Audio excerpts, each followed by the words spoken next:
So, ibig sabihin, be followers. Okay? Wait lang, nilapit ko lang yung microphone. Naririnig po ba ako? Malakas ba ang dating dyan? Studio 1? Okay. So, next slide. In other words of imitators, ibig sabihin, followers, copycats, copiers, clones, imitations, impersonators, mimics, lookalikes, likeness, doubles, actors, parrots, examples, and so on and so on. Okay? So, uh, tayo muna po ay manalangin muna bago tayo magpatuloy. Yes, Lord, purihin ka o Diyos. Ang maraming Diyos na dakila at makapangyarihan sa lahat. Tunay nga o Diyos na ikaw ay napakabuti sa amin. Bagamat may mga sitwasyon na ganito, ay hindi ka pumapayag na hindi magpatuloy ay yung gawain, Panginoon. Despite of this pandemic, ay may mga paghadlang, may mga disturbances para kami ay hindi makapagpuri sa iyo. Pero salamat, Panginoon, kasi gumagawa ka ng paraan para kami makapagpatuloy na lumapit sa iyo. Lord God, I pray na samahan mo kami muli sa aming pupuri sa iyo, sa aming pakikinig ng mga salita. Bless your word, O Lord God. Anoint your servant so I can preach your word clearly and boldly, Panginoon. Holy Spirit, we acknowledge your presence. Salamat, Panginoon. Pagpalain mo po yung mga salita in Jesus' name. In Jesus' name. Amen. Okay. Sabi po doon, the biggest influence in our life is no other than our parents. Okay, okay lang ba? Agree po ba kayo doon? Ulitin ko po, the biggest influence in our life is no other than our parents. Children imitate their parents, so we should imitate Christ. You don't have to tell them to do it, it just to be happens. Ang, ang sabi po doon, ang pinakamalaking impluensya sa ating buhay ay walang iba kundi ang ating mga magulang. Ginagaya ng mga anak ang kanilang mga magulang. Hindi mo kailangang sabihin sa kanila na gawin ito at mangyayari na lang. Di ba? Kaya nung tayo maliliit pa, mga bata pa tayo, ay tinuturuan tayo ng ating mga magulang. At unang itinuturo sa atin ay yung paglakad, pagsasalita, pagkilos. At nung lumalaki na, tinuturo na yung pagdamit, pagdaramit, pagsuot ng damit, kung ano yung tamang dapat gawin. Okay? So, some people love to be imitators. So, doon, imitating in action, in words, in posture, in lifestyle. So, that's why they call them impersonators. Yung mga duplikara ba kung tawagin. Diba? And some are imitators in business. May mga gumagaya ng mga negosyo, kung paano pinatatakbo, ano mga tinitinda. Kaya minsan pag nagtayo ka ng sari-sari store, mamaya meron rin sa katabi mo. Mamaya meron doon sa kaliwa mo, meron doon sa kanan mo, at mamaya tabi-tabi na ang mga tindahan. So those are called imitators, yung mga manggagaya, ano? Manggagaya in things, especially gadget, di ba? Sa ngayon sa society natin, di ba? Ang dami nating nakikita na gumagaya kung ano yung meron ka, they always wanted to have in common. Gusto nila ganun din ang meron sila, no? In social media, ano ba yung mga ginagaya sa social media? TikTok, ayan, TikTok. Talaga namang kalat, no? Kalat yung TikTok, vlogging, ano pa ba yung mga vlogging? Online selling, network marketing, at saka mga iba pa ibang mga applications sa FB. Kaya pag may bago lumabas na application sa FB, maya-maya kalat na. Nakikita na ng lahat. Of course, no? Other people don't like to buy imitations. May mga taong ayaw bumili ng mga imitation na na bagay, ano? The reason is, sabi nila, madali daw masira. Okay? They always wanted the original. Gusto nila bumili talaga yung original. Kasi nga, high quality nga naman. Okay? And how do we mimic someone? Paano ba natin gagayahin ang ibang tao? We watch them, we pay close attention to them, and then we do what they do. If you are imitating someone, you copy that person's words or actions exactly, then you have an example to follow. You could not imitate someone that you don't know or have never seen. Mahirap gayahin ng isang tao kung hindi mo talaga kakilala at nakikita kung ano yung kanyang ginagawa. At sabi nga, kung gumagaya ka sa isang tao, eksaktong kinopya mo ang salita o kilos ng taong yon. Meron kang isang halimbawa na dapat sundin or tularan. Hindi mo maaaring gayahin ng isang tao na hindi mo kilala o hindi mo pa nakikita. Then scripture says that we should be imitators of God. At it says in our scripture in Ephesians chapter 5 verse 1. So how can we do that since we were not alive when Jesus lived on earth? Paano natin gagayahin ng Panginoong Jesus? Wala pa tayo nung nandito siya sa lupa. But in Christian theology, the imitation of God, makinig po kayo, sabi po doon, in Christian theology, the imitation of God is the practice of following the example of Jesus. Okay? So diyan tayo nagsisimula on how to to to imitate Jesus. The Bible tells us how Jesus lived, and the Bible taught us and acted like when he was on earth.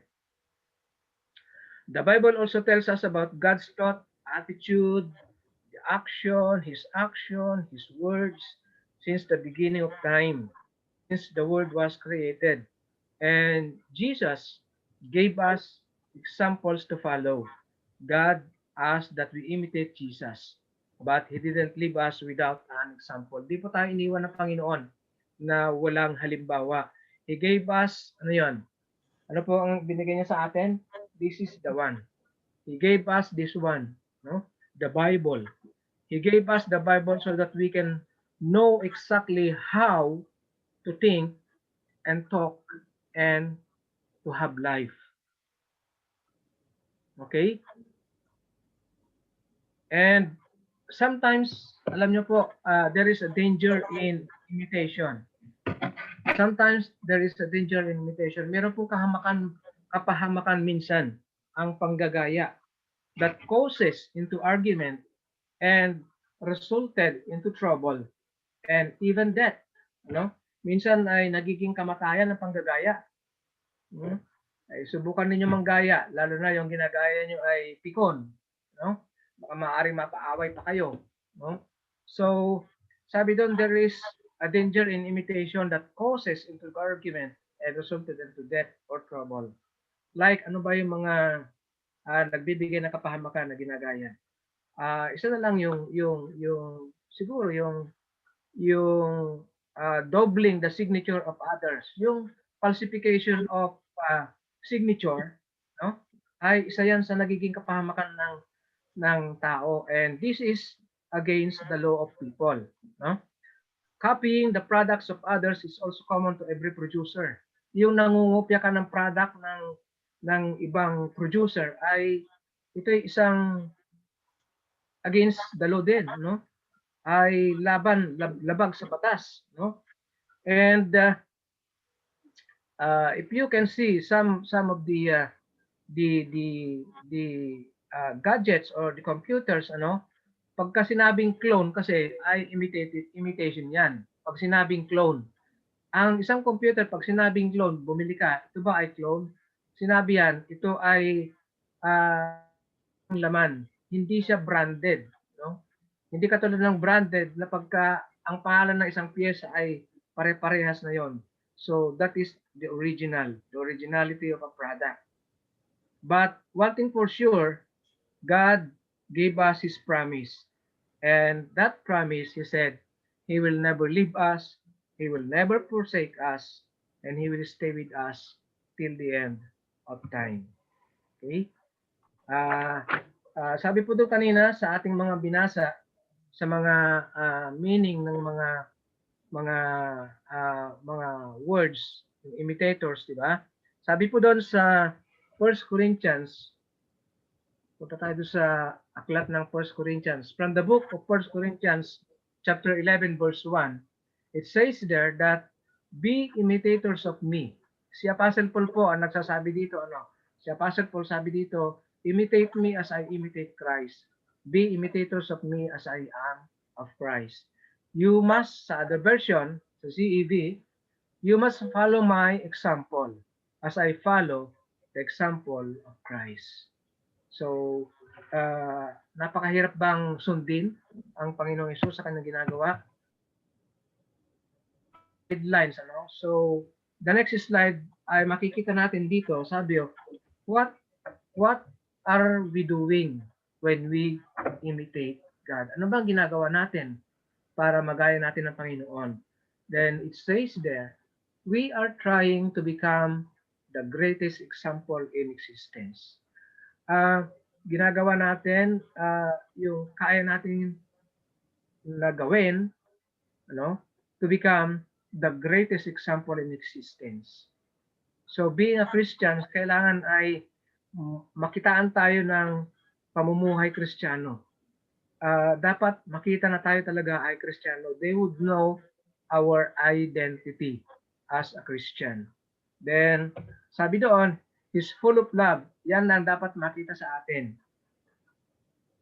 The character or the attitude of Jesus. He is full of love. He's full of joy. He is full of peace, patience, kindness, the goodness, faithfulness, gentleness, and self-control. Ano po ba ang meron kayo dito? Which one do you have this one? Maaring hindi lahat. And this is the fruit of the Holy Spirit. Diba? So, dapat taglay natin lahat ito. At sinasabi nga po dyan.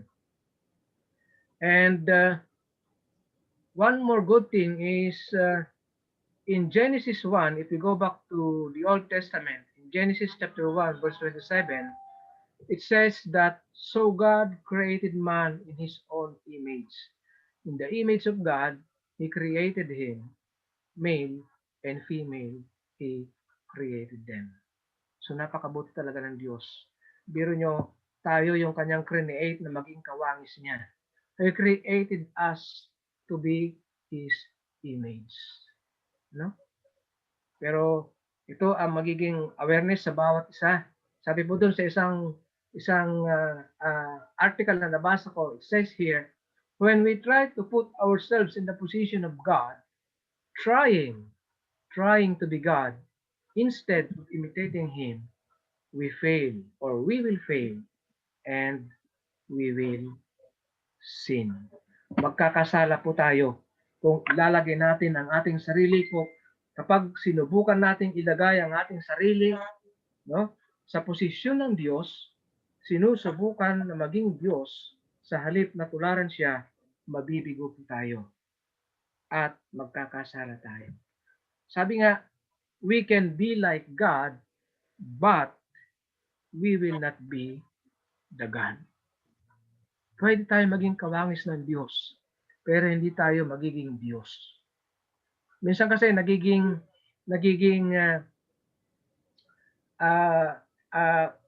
may mga ibang mga Kristiyano kasi nagsasabi is pagka nagsasalita, it's parang according to my will.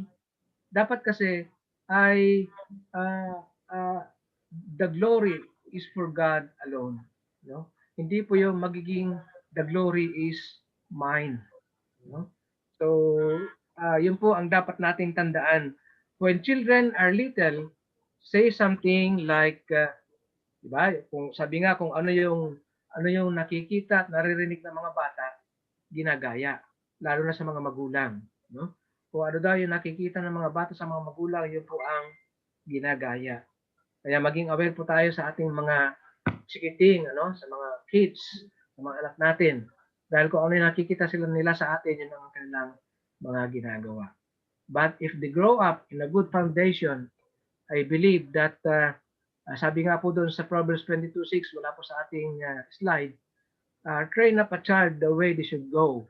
And when they grow up, they will not depart from it. Then we go to the next slide.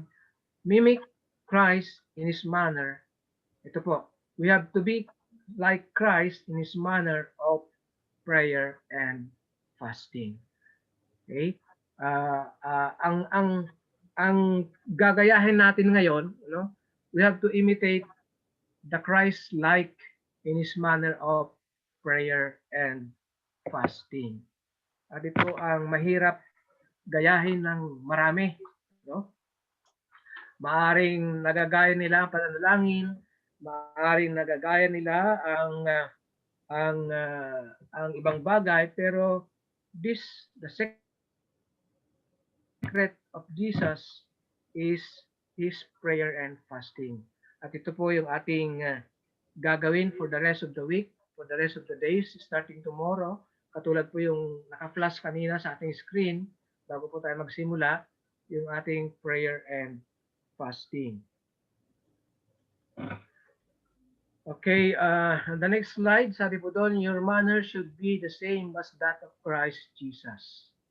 Dapat daw ang ating manner, ang ating pag-uugali, ang ating katauhan ay dapat maging katulad ni Jesus.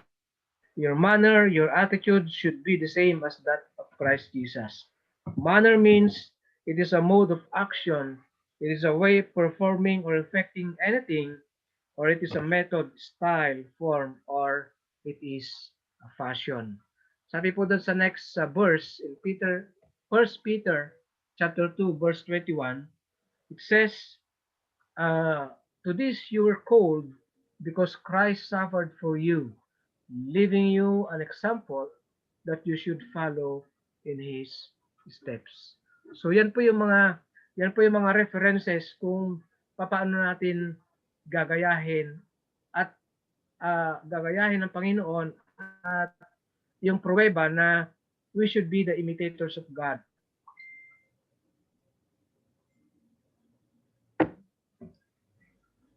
And in the Tagalog version, babasahin ko lang po yung 1 Peter chapter 2 verse 21 in the Tagalog version. Sabi po rito, sapagkat sa ganitong bagay kayo ay tinawag, sapagkat si Kristo man ay nagbata dahil sa inyo na kayo iniwanan ng halimbawa, upang kayo'y sisunod sa mga hakbang niya. So wala po tayong ibang tutularan, wala po tayong ibang gagayahin, kundi ang Panginoong Hesus sa pamamaraan ng kanyang pag-aayuno. And we go now to the prayer. At ito po yung mga points. Ano ba ang natututunan natin about prayer? What is prayer? Ano nga ba talaga ang pananalangin? Maaring may basta na lang nananalangin pero they don't know the importance and the real meaning of prayer. Prayer is a spiritual communication between man and God. Yung relationship natin, yung pakikipag-fellowship natin sa Panginoon, sabi po doon, it is a spiritual communication between man and God. Ito po yung it is a two-way relationship in which man should not only talk to God, okay? It's not only talk to God, but also listen to Him. It's a two-way communication, listening and talking. Prayer to God is like a child's conversation with his parents. It is natural for a child to ask his father for the things he needs. Normal yon, it's normal na humingi tayo ng ating gusto sa ating mga magulang. It is the communication of the human soul with the Lord who created the soul.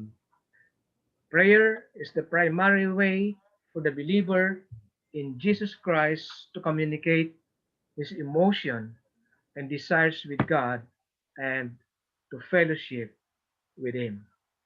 Then, the next meaning of prayer, it is seeking God's favor.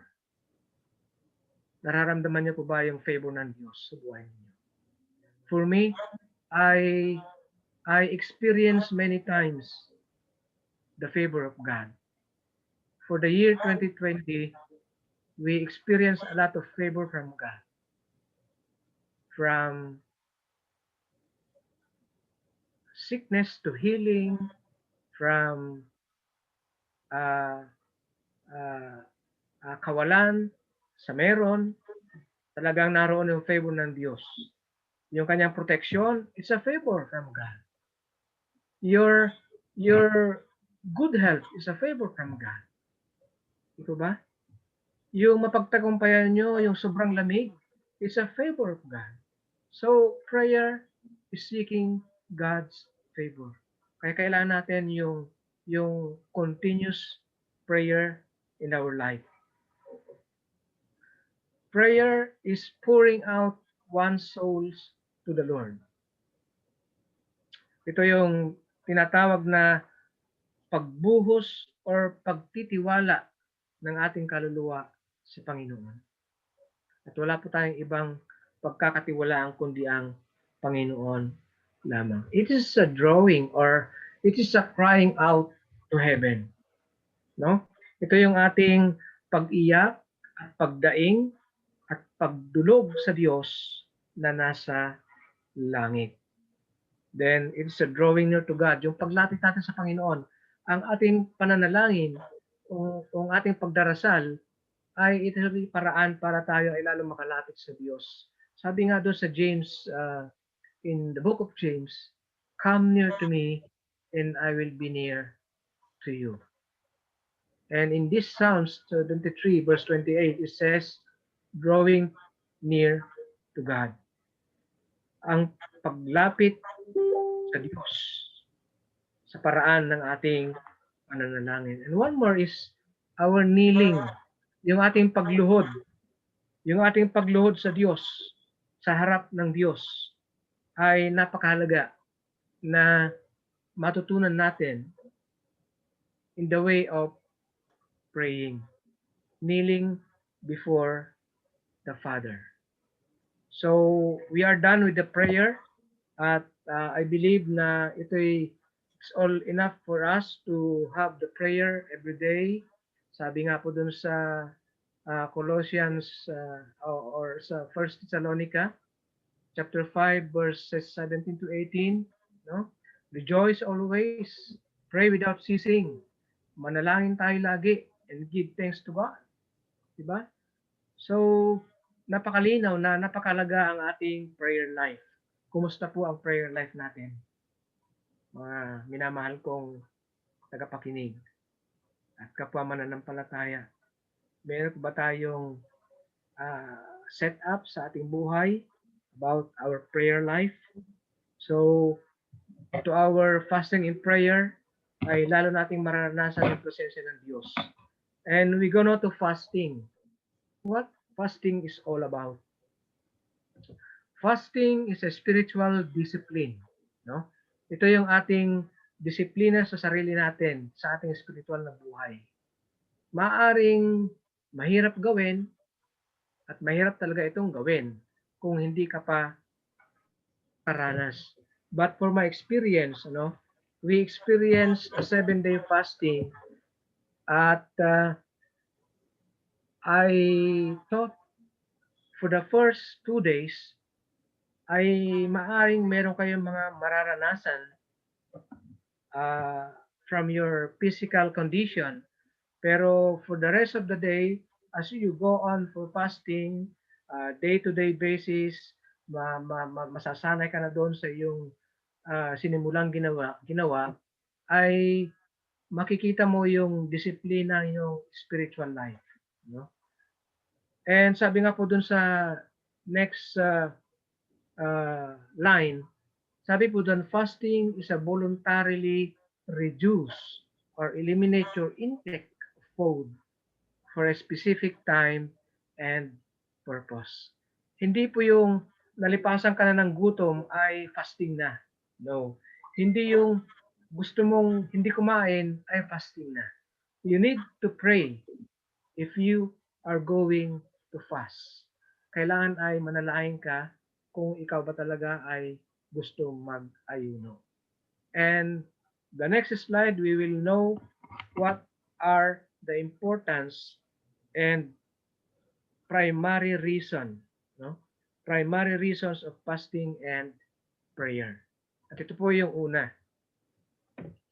Fasting gives you more time for prayer. Ang pag-aayon pagpa-fast ay nagbibigay sa atin ng karagdagang panahon para sa ating pananalangin. Okay? So, ipadadala po namin sa inyo yung mga gustong mag-fast, mag-prayer and fasting.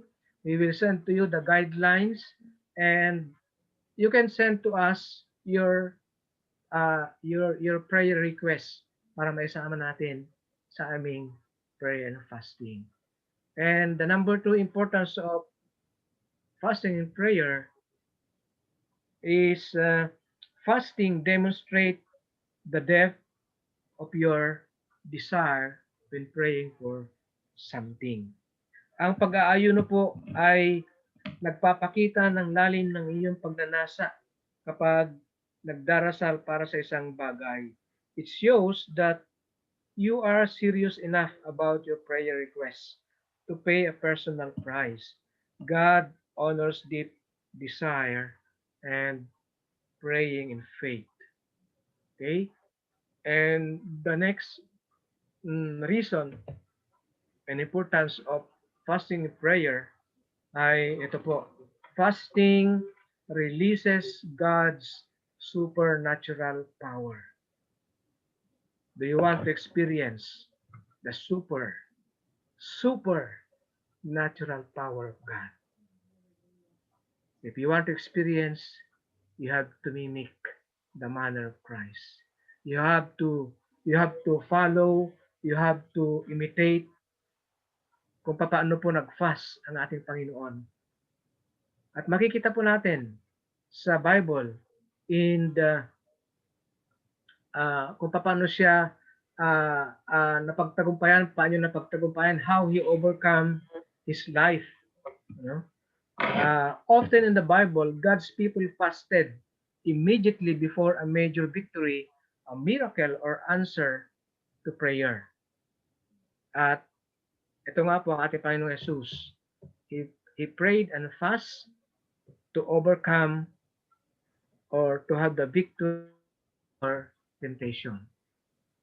It says in Luke chapter 4 verse 2, for 40 wilderness days and nights, he was, anong ginawa? Anong ginawa ng diablo sa kanya? He was tested by the devil. He ate nothing during those days. And when the time was up, he was hungry. So pagkatapos ng kanyang 40 days of fasting, nakaranas po siya ng gutom, or maaring in the midst of his fasting, ay nakaranas po siya ng gutom. Kaya doon siya sinubok ng devil. So as you observe to the fast, sa ating fasting, mararanasan niyo diyan yung iba't ibang circumstances na dito papasok, susubukan tayo ng kalaban, ng diablo. But Jesus fasted during his victory over temptation. So yung kanyang ginawa. And there are some character in the Bible who was also tested, no, for fasting and prayer. The Israelites, yung mga Israelites na lamang, no, they experience a miraculous victory or healing. In Chronicles, 2 Chronicles chapter 20 verses 2 and 3, it says some men came and told Jehoshaphat, a vast army is coming against you from Edom, from the other side of the sea. It is already in Hazason or Hazasun, Tamar, that is in Gedi. Alarm, it says. Jehoshaphat resolved to inquire of the Lord, and he proclaimed a fast for all Judah. So yan po yung miraculous victory of the Israelites nung sila ay nag-pray and fast. Nag-fast po sila ng mga ilang araw, and sabi po doon, Once Jesus was asked to heal and epileptic boy, kung nabasa niyo po yung story ng ni Jesus at saka yung epileptic boy, di ba? His disciples has tried to heal him and failed. Nauna na yung kanyang mga disciples na pagalingin yung epileptic boy. Pero sinabi nila, Panginoon, bakit hindi namin mapagaling ang taong ito o yung batang yon? The problem is, sabi ng Panginoon, when they asked Jesus in private why they had not been able to heal this case, he explained this kind of situation could only be healed by sa anong paraan? By prayer and fasting.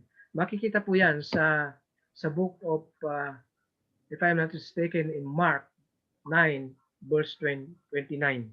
No?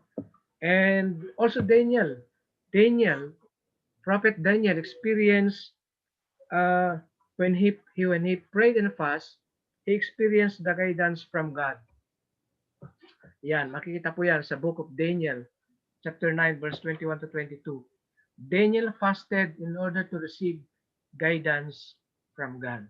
So I turned to the Lord and pleaded with him in prayer and petition in fasting and in sackcloth and ashes. While I was still in prayer, Gabriel, the man I had seen in the earlier vision, came to me in swift flight about the time of the evening sacrifice. He instructed me and said to me, Daniel, I have now come to give you insight and understanding. So ito yung panahon na hindi alam ni Daniel ang kanyang gagawin, no? Para po doon sa kanyang napakahalagang misyon. So God or during the prayer and fasting of Daniel, he received the guidance from God. Pinangunahan siya ng Diyos kung ano ang kanyang gagawin. And he said in the last verse, I have now come to give you insight and understanding. Binigyan siya kung ano ang dapat niyang gawin. And Nehemiah also. Let's see the life of Nehemiah when he fasted. Nehemiah is, before he begin, Nehemiah kasi ay siya yung gumagawa ng mga construction. He is a construction worker, si Nehemiah. At bago siya gumawa ng building, siya po ay nagpe-prayer and fast. Siya po ay nag-aayuno at nananalangin. And we can see the evidence in the book of Nehemiah itself. Nehemiah chapter 1. Okay, I check for the Nehemiah. Nehemiah chapter 1 verse 4. Verse 4. Okay, yan po. Nehemiah fasted before beginning a major building project. Diba? Ano pala, pag tayo pala ay nagtatayo or magtatayo ng isang building or magtatayo ng isang tahanan o bahay, we have to pray and fast as like Nehemiah. Nehemiah fasted before beginning a major building project. When I heard these things, sabi ni Nehemiah, I sat down and wept. No? For some days I mourned and fasted and prayed before the God of heaven. Napakahalaga pala na if we begin to construct a house or a project, we have to pray and fast. Malinaw po ba sa inyo, mga tagapakinig? Then, the last character in the Bible, I think Moses. Moses also fasted. Noong bago i-receive ni Moses yung Ten Commandments in the Mount of Sinai, he prayed and fast for, I think, 40 days. 40 days, if I'm not mistaken. We check from the book of Exodus. Exodus chapter 34. Okay, let's see from the book of Exodus, verse 28, chapter 34. Yes. Okay, Moses fasted before he received the Ten Commandments. Moses was there with the Lord 40 days and 40 nights. Wow. Kaya po ba natin mag-fasting ng 40 days, 40 nights? without eating bread or drinking water. Biro nyo yun, 40 days, hindi po siya kumain, hindi po siya uminom ng tubig, and he wrote on the tablets the words of the covenant, the 10 commandments. God is good. Hindi po ba sapat na makikita natin dito yung kapangyarihan ng Diyos? Hindi pa ba sapat na malaman natin dito yung kahalagahan ng pananalangin at pag-aayon? Which is, we actually need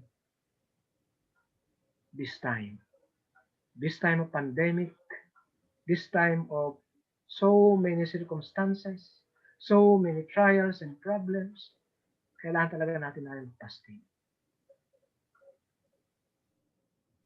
Napakadaming mga visions, napakaraming nakikita na mangyayari sa mundo. But if you have to pray and fast, nothing is impossible for God. As Joshua, Prophet Joshua, no? Sa buhay ni Joshua ay makikita natin kung paano siya nagplano, how to plan his fast. In Joshua chapter 3 verse 5, Then Joshua said to the people, consecrate yourselves, for tomorrow the Lord will do wonders among you. Gusto niyo pa ba? Do you want to see wonders in your life? Do you see or do you want to experience miracles in your life? Do you want to have a victory over temptation in your life? So you have to pray and fast. We have to pray and fast. Sabi nga po doon, fasting is not about the external. No? And we can see how to plan for the fast. No? Planning for the fast is not so easy. We have 3 steps in planning for the fast. Number 1 is commit. You have to commit yourself. Commit yourself. Pray about the kind of fast you will undertake and commit to it ahead of time. So, meron pa tayong ilang oras para po tayo mag-commit para sa araw ng bukas. Our prayer and fasting start tomorrow, Monday to Sunday. Magbe-break po tayo ng Sunday, no? And as I have said, I will give you the guidelines and the prayer points para po sa ating daily prayer. Planning for the fast is you need to commit. Commit about the kind of fast. Actually, doon po sa prayer, doon po sa fasting option ay meron po tayong water only, liquid only, 1 meal only, then the etc. is mamili na po kayo doon, yung pang-apat na option. So, nandoon po sa guidelines on how to pray and fast. Then the number 2 plan for the fast is we have to act. Kumilos po tayo. Start eating small portion a few days before the fast. So katulad po niyan, maaring mamayang gabi ay pwede na kayong hindi kumain ng heavy meal. Maaring vegetable na lang, fruits or bread or water. And sabi po doon, avoid food high in sugar and fat. Plan to limit physical and social activities. Hello? Maganda to. Sabi ko doon, plan to limit physical and social activities for the week of the fast. So maaring lilimitahan na yung ating pagiging busy sa Facebook, sa ating mga social activities for the week of the fast. Kung hindi naman kailangan buhayin natin o buksan natin ang ating mga gadget, ay we have to limit our social activities. Ask someone to be your prayer partner and support throughout the fast. Hingin mo sa iyong prayer partner o kumuha ka na iyong prayer partner to support throughout the fast. And the last plan for the fast is, of course, prayer. Spend time reading the Bible before the fast. Ask the Holy Spirit for guidance in your prayers.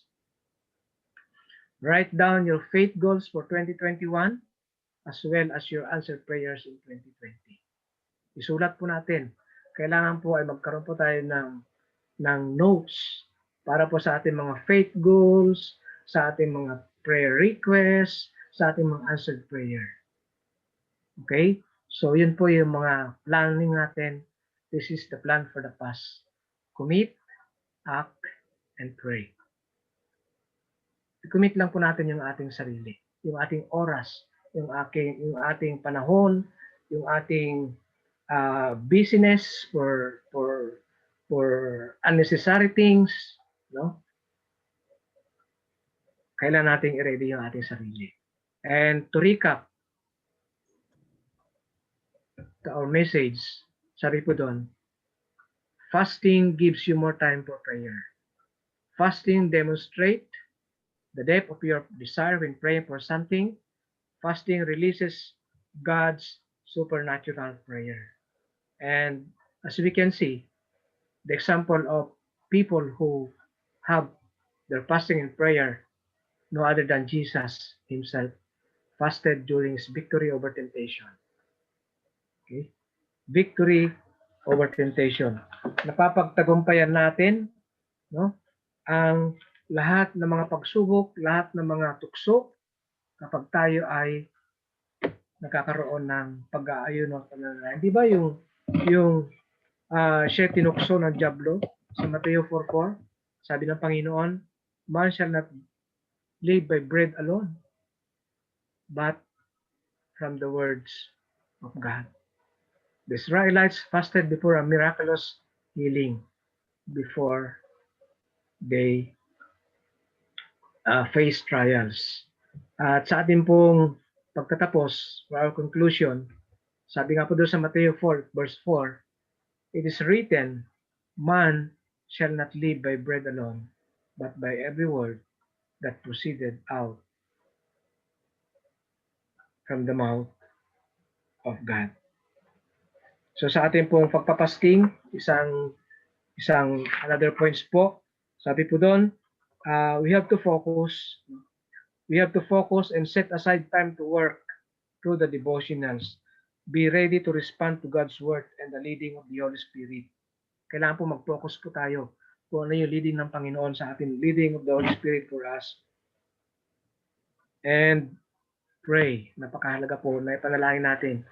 Am I going to join the prayer and fast?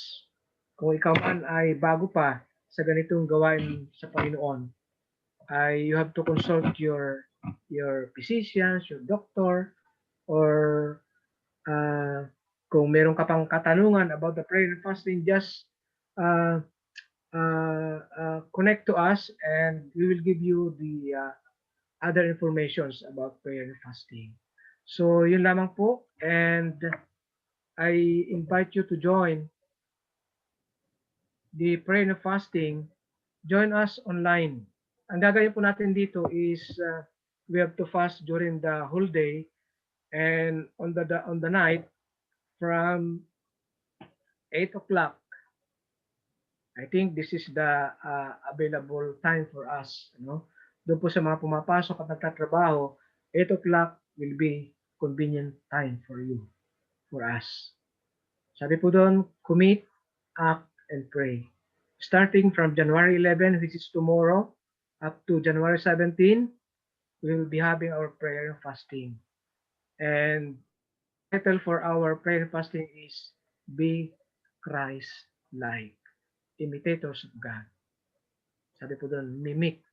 Mimic means imitators or be Christ-like. Amen. So doon po nagtatapos ang ating message for today, and I would like to pray. I will lead a prayer for you.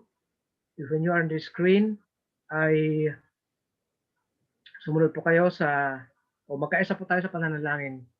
Heavenly Father, we thank you for this time as we heard an encouragement from you, Lord God. Thank you, Lord, that you choose us and you created us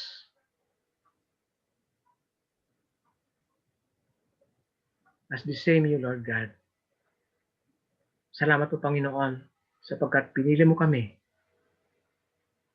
at napakahalaga kami. We are the apple in your eyes, Lord God. Thank you for your Son, Jesus Christ, who died for us and saved us, Lord God, from our sins. Lord, we ask your forgiveness. Whatever things we have done wrong to you, Lord God, we ask your forgiveness. And Lord, we thank you for your word.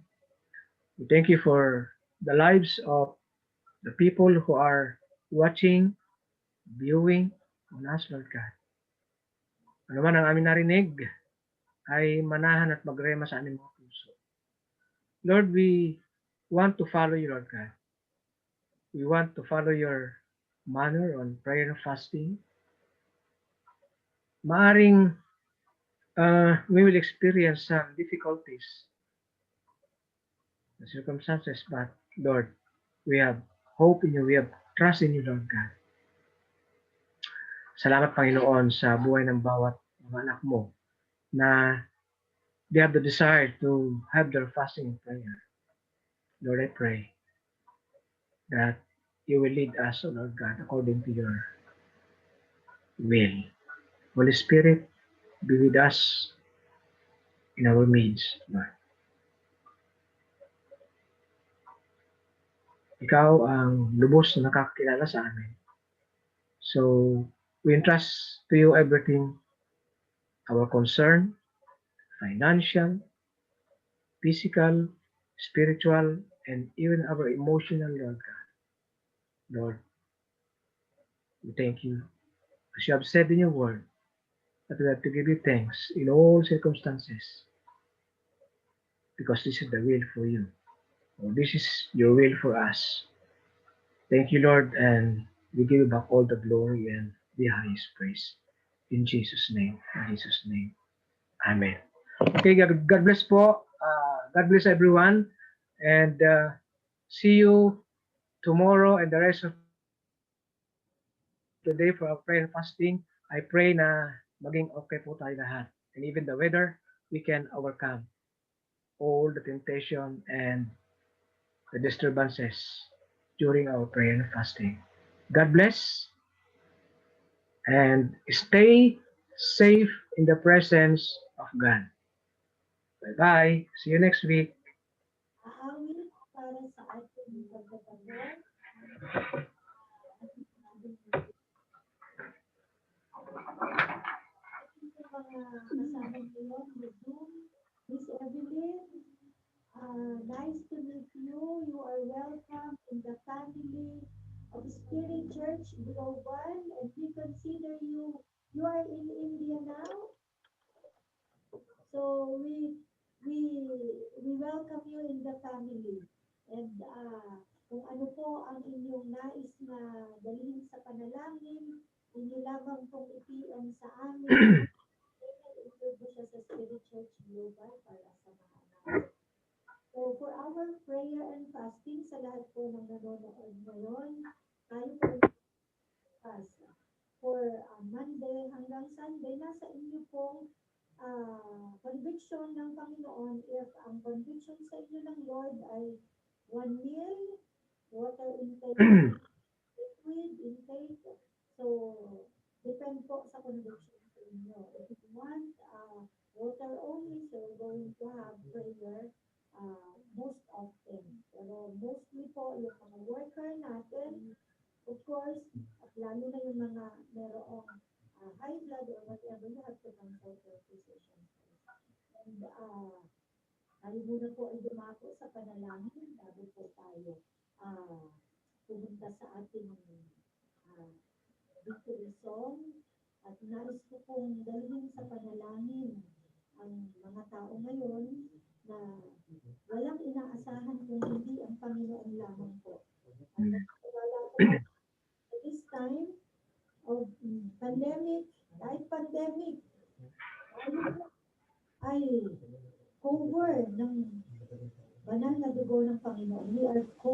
by the blood of Jesus. Nothing for us to be fear of. All we have to do is to depend on the Lord and His saving grace. At tayo po ay manalangin, aming Diyos na makapangyarihan sa lahat. Panginoon, amin po ay pinagpapasalamat sa iyo, mga nagdaang linggo, na kami ay biniyayaan mo, pinansyal, physical, at spiritual na paglago, Panginoon. At tunay nga, lahat ng aming hinawakan, lahat ng aming works of our hands, the blessing that you have given to us, maraming pong salamat. And we know, Panginoon, patuloy mo pa kami na pagpapalain, iingatan, at poproteksyonan. Panginoon, sa oras na ito, dinudulog ko po sa iyo ang father ni Ryan there, Panginoon, Lord, tulungan mo po siya who is having dialysis by this time. Panginoon, i-provide mo po ang pangangailangan niya financially. And Lord God, even Lord God, Rafael who is now in the hospital, Lord God, and Lord, having dengue, Panginoon, and then the mga kamag-anak, Panginoon, na mayroong Panginoon na COVID, Panginoon, Lord God, tunay nga po, Panginoon, na iyong pagalingin ang buong pamilyang ito, Panginoon. Dahil alam namin, Panginoon, makikita nila ang kapangyarihan mo ng pagpapagaling sa kanilang buhay. At sa lahat ng mga tao na nakakaranas ngayon ng kahirapan, kawalan ng trabaho, Panginoon, nawaw, Lord, lalo pa silang kumapit sa iyo at magtiwala sa iyo. Dahil ikaw ang sources ng lahat. Sa iyo nanggagaling ang lahat, Panginoon. Kaya wala kami, Panginoon, magagawa kung kami hiwalay sa iyo. Kaya Lord God, sa aming pamilya, sa lahat ng nasa Spirit Church Global, Panginoon, samahan mo po sila saan man sila naroon. At alam namin, Panginoon, na ikaw ang magpapala. Sa mga kaibigan namin dito sa Korea at sa South Korea at sa Pilipinas, Panginoon, mga estudyante namin, Panginoon, Lord God, touch them, O Lord Jesus. And we thank you, Lord God, for the lives who watches today, Lord God, and bless them all throughout, and for those who's going to watch, Lord. God, we claim every nation will be in your hands, protected and covered by the blood of Jesus. At marami pong salamat sa pangalan ni Jesus. Amen. Amen. Langit ang aking nadarama kapag kapiling ng Panginoon. Amen. Langit ang aking nadarama kapag kapiling ka, ang puso ko'y sumisigla kapag sa'yo'y sumasamba. Langit ang aking nadarama kapag kapiling ka, ang puso ko'y sumisigla kapag sa'yo'y sumasamba. Ang kailangan ko ay pag-ibig mo, O Diyos, sa buhay ko. Ang kagalakan ko ay kalakasan ko. Ikaw ang nais ko. Ikaw lamang ang pupurihin. Ang pangalan mo'y dadakilain. Wala lang sa'yo'y maiahangin. Ang ko'y iyong bibig. Langit ang aking nadarama kapag kapiling ka, ang puso ko'y sumisigla kapag sa'yo'y sumasamba. Langit ang aking nadarama kapag kapiling ka, ang puso ko'y sumisigla kapag sa'yo'y sumasamba. Doon po sa awit, ang sabi ko doon, ay langit ang aking nadarama kapag kapiling ang Panginoon. Kaya tayo po'y patuloy na mananalangin at patuloy na magbabasa ng salita ng Diyos. Dahil langit ang ating madarama.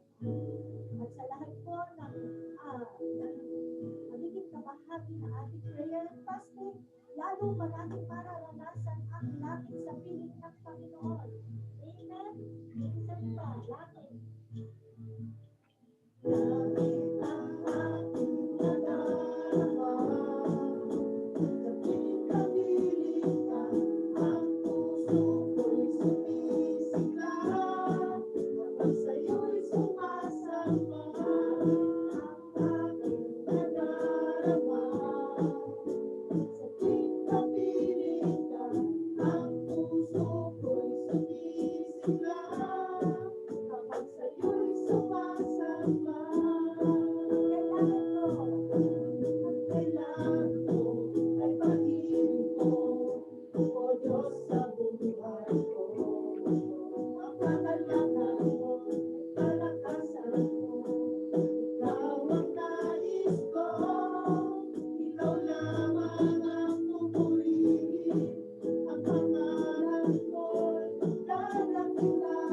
Evelyn, say hi to Kuya Raj.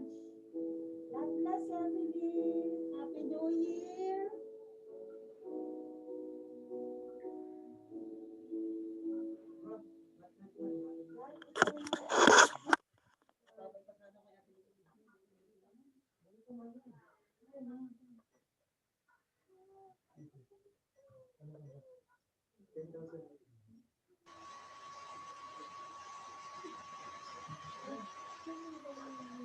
Salamat po sa lahat. Hello po. Evelyn, happy Sunday. Yes, salamat din. Salamat Thank you po, for joining. Pastor. God bless you, Miss Evelyn. Salamat po. See you soon. Opo. Maganda, Pastor, maganda po yung topic. God gave us this topic. Ilang araw ko na pong pinagpipray at paiba-iba yung mula nung Monday, nag-iba-iba yung topic. Pero when I proposed to the prayer and fasting, ito po yung binigay niya. So, purihin ng Diyos. Glory to God. Parang tamang-tama, Pastor, dun sa mga sa mga nangyayari past few days. So parang dinala ako rito. Dinala ako dito para mapakinggan. So Kumusta po kayo dyan? Okay lang po, Pastor. Madami din affected dito pero okay naman po. So just in touch with us kung whatever you want to, your prayer request, Okay. para maisap po natin. Okay. Andito lang po ako, Pastor. Send nyo lang po yung link.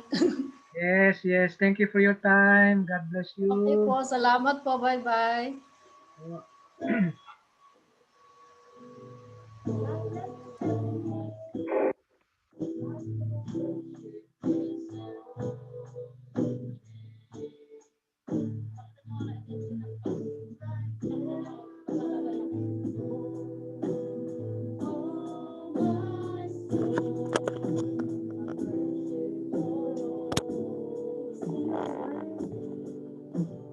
Evelyn, send my regards to Kuya Raj and your family dyan.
Okay, para mas mag-develop ka. Baka, ganito. Naramdaman ko kanina habang nag-worship tayo. Nakapili ang bawat isa sa inyo. Oh. Kaya ang nakita. Oo. Ito yun. Lagi mo tatandaan. Na kapag ka-release ka ng pag-release ka ng tandaan. Oo.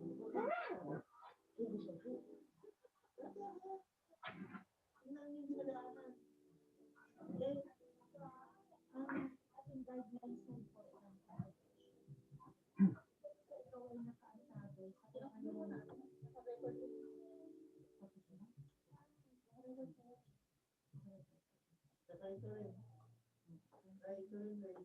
Finish na ito?